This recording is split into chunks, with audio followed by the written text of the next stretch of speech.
Don't wait up. Everyone's at my promotion party. 10 minutes later, oh, I put the $4,800 dinner on your card. Hope that's cool. Their messages piled up like dirty dishes I never asked for. The banquet hall was set for 60 guests. Place cards written by hand, candles in perfect rows, a promise I'd kept to myself because no one else ever did. The AC hissed overhead. Balloons bumped against the ceiling beams as if even they wanted to escape. My name's Harlow Wynn. I'm 28, the dependable one. The person who remembers everyone's birthdays, including my own. Tonight I learned something new. I'm also the family ATM, the seat left empty at my brother's victory lap. And that realization stung in ways I couldn't name yet. I stared at their texts until the screen blurred, then laid the phone beside a cake meant for a crowd that never came. Frosting roses sagged, wicks bent under melted wax, and a playlist bounced cheerfully off cinderblock walls, sounding more like lies in the emptiness. I could have begged them to come. I didn't. Instead, I poured sparkling water into a flute and let it fizz flat. The betrayal wasn't a crash. It arrived in fragments. The clink of untouched silverware, the squeak of carts that had no purpose, the hollow echo of a room built for laughter I'd bankrolled. My brother's photo popped up again. Hoisted on shoulders, champagne spraying, captions crowning his self-made climb. Mom had already dropped a heart emoji. On my birthday, I cut one slice of cake for myself. The sponge sighed beneath the knife. Sweetness hit my tongue, chased by something metallic, shame maybe. Across the table, my laptop glowed. The guest list. Receipts stacked months high. Screenshots of just this once that became years.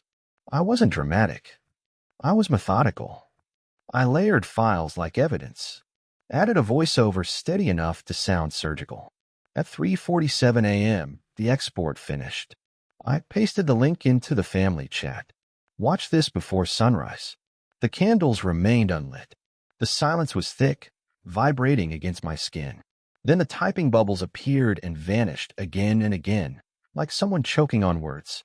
At 3:51, Dad finally broke. What is this? I smiled.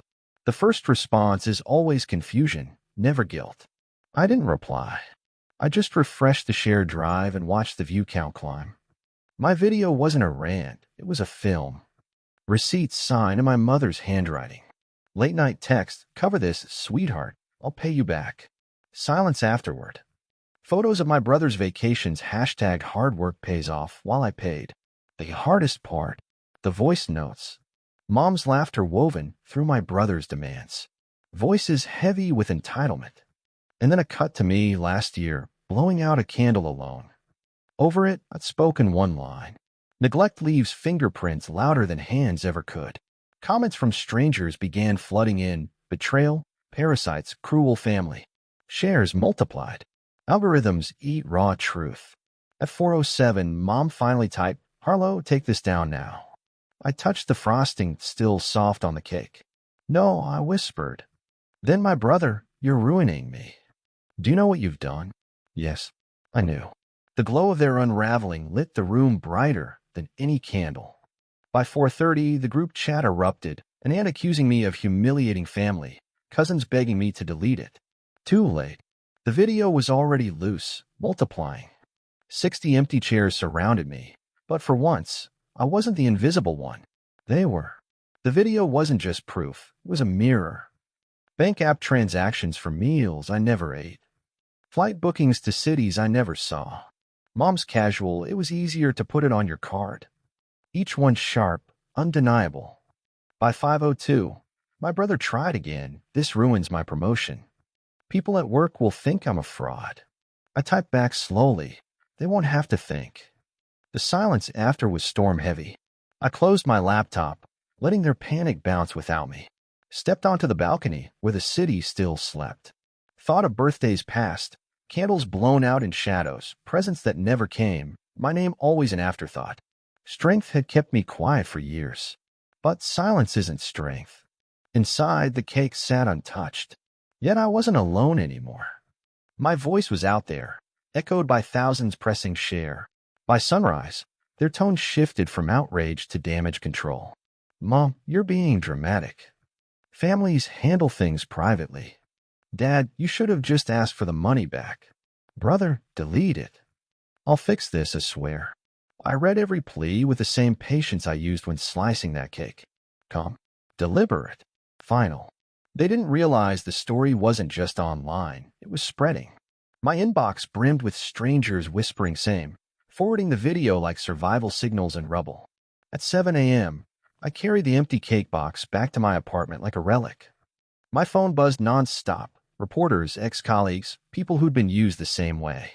Survivors finding each other. They had stolen my birthdays, my money, my place in the family. But my story? That was mine. And once told, stories don't go back into the dark. By mid-morning, my phone rang. My brother's name glowed across the screen. For a moment, I considered ignoring it, letting his voice die in the voicemail box the way mine had so many times. But I answered. His voice cracked through the speaker, jagged and brittle. Do you hate me that much? To ruin everything I've built? I let silence stretch long enough that he squirmed. Silence is a teacher when words fail. Finally, I answered steady even. Everything you built was on me. He cursed under his breath, muttering about HR, about losing his bonus, about coworkers whispering in corners of the office. Every word sounded less like complaint and more like justice arranging itself in real time. Later, there was a knock I didn't hear because there wasn't one. Mom simply appeared at my door. She didn't bother with courtesy. She stood in the hallway, hair unbrushed, eyes rimmed red. Delete it, she whispered, her voice raw. Please. Your father hasn't slept. Your brother's falling apart. Do you really want that on your conscience? I studied her face, really studied it. This was the same woman who once told me I was too sensitive when they forgot my 21st birthday. The same woman who signed my credit card like it was her own. And for the first time, I didn't shrink under her presence. I didn't feel small. I felt level.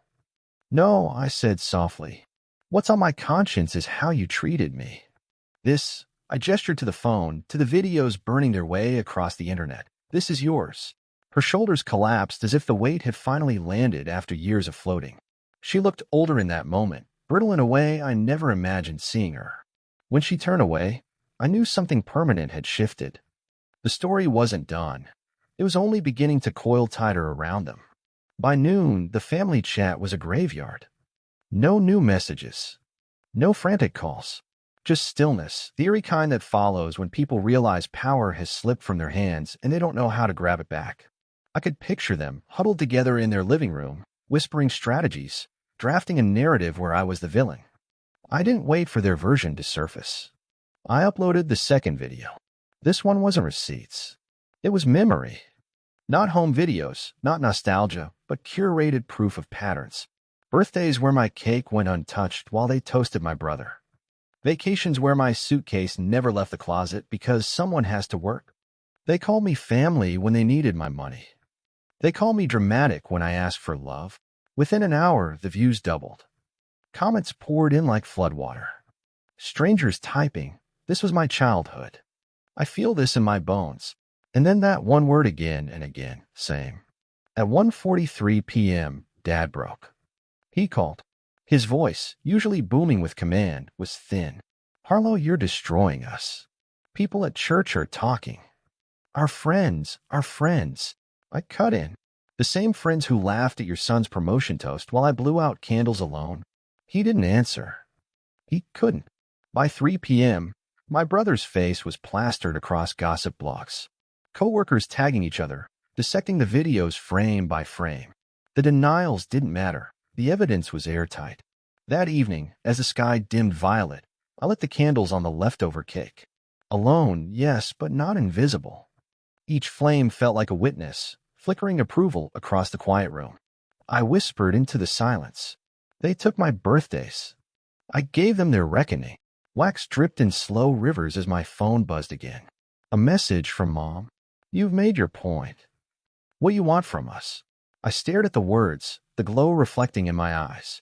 For the first time, I realized the answer wasn't money. It was heavier. The question wasn't apology, wasn't remorse, it was negotiation. The language of people who had never truly seen me. I didn't reply. Instead, I opened my laptop. Video 1 was receipts. Video 2 was memory. Video 3 had to be truth so sharp it scarred. It opened with my voice, calm and low, the sound of someone finished with begging. Over it, I layered footage of the banquet hall, 60 empty chairs, a cake untouched, balloons sagging in silence. Then came the texts, my brother's mocking "don't wait up," my mother's casual "just put it on your card." The contrast was brutal. They said I was family, yet I was left alone on the night I was born into their lives. Again and again they chose him. Again and again they emptied me out. And still I gave, thinking one day it would mean I belonged. At 7 p.m., the upload went live. This time it didn't just trend, it caught fire. Hashtags bloomed, duets, strangers flooding in with their own stories of betrayal. My pain became a mirror, and thousands reflected back. At 7:42, my brother called again. His voice was desperate. "You don't get it, Harlow. They're talking about firing me. Sponsors are pulling out. You'll ruin me." I cut him off. "You ruined yourself the moment you decided my worth was a wallet and not a sister." Silence. I could hear him swallow. Then the line died. By nightfall, Dad sent a single text. "You made your point enough." But this was never about points. This was about years of candles blown out alone, years of dinners I paid for but wasn't invited to, years of being told family meant sacrifice while mine was devoured. And the world deserved to see every bite. By morning, my phone was a storm. Reporters, podcasts, strangers writing long thank yous, telling me I'd said what they never could. My story had slipped beyond my family and into the bloodstream of the internet. And my family, silent now. Not the silence of strategy, but the silence of collapse. Their unread messages blinked in the group chat. I didn't open them. Instead, I prepared the fourth and final upload. Not anger. Not revenge. Closure. I filmed myself at the banquet table. 60 chairs pushed back like ghosts. No makeup, no theatrics. Just me, a single slice of cake, candles burning to stubs. For years, I thought if I worked harder, gave more, stayed quiet, they'd choose me. But I was never chosen. I was used. And this year, on the night they abandoned me, I chose myself. Then I blew out the candles. Fade to black. Scheduled for 8 a.m. sharp. At 8:06, the calls began. Mom again. Her voice shredded. "Harlow, please. People are showing up at church with printouts of your videos. We can't breathe. Your brother's been suspended. Your father can't walk into work without whispers." I closed my eyes, listening. It was the same sound I'd made blowing out candles alone, breath slipping into silence. "You wanted to know what I want," I said softly. "I want you to feel what I felt." "And now you do." She cried, pleaded, but her words floated weightless, like balloons bumping a ceiling no one bothered to pull down. By 9 o'clock, the final video's views outpaced everything else. The comments were a chorus of same. I didn't reply. I didn't delete a thing. Silence was finally speaking louder than I ever could. By nightfall, the fallout was absolute. My brother's promotion revoked. His company releasing a statement about financial ethics. Dad's name whispered on forums, his reputation bruised. Mom, the queen of lunch groups and community chats, found herself suddenly uninvited, cut off. But me. I felt weightless. I sat on my balcony, city humming beneath me, laptop warm against my thighs. The numbers climbed. Every click a candle, every share a choir saying I wasn't invisible. The family chat was dead. No anger, no excuses. Just silence, the same silence they gave me, now returned as a gift. At 11:11 p.m., I sent one last message. "You asked what I wanted. Here it is. Accountability. I don't need repayment. I don't need invitations. I needed you to see yourselves. Now the world does too." Then I left the chat, deleted the thread, shut the door they'd never let me walk through as anything more than a servant in disguise. Inside, the cake was down to crumbs. I lit one last candle. No audience but me. This time, the flame didn't flicker with loneliness. It burned steady, a quiet crown of fire. "Happy birthday, Harlow," I whispered. And when I blew it out, the smoke curled upward like the last thread of the past unraveling. I knew then the sweetest revenge was never destruction. It was freedom.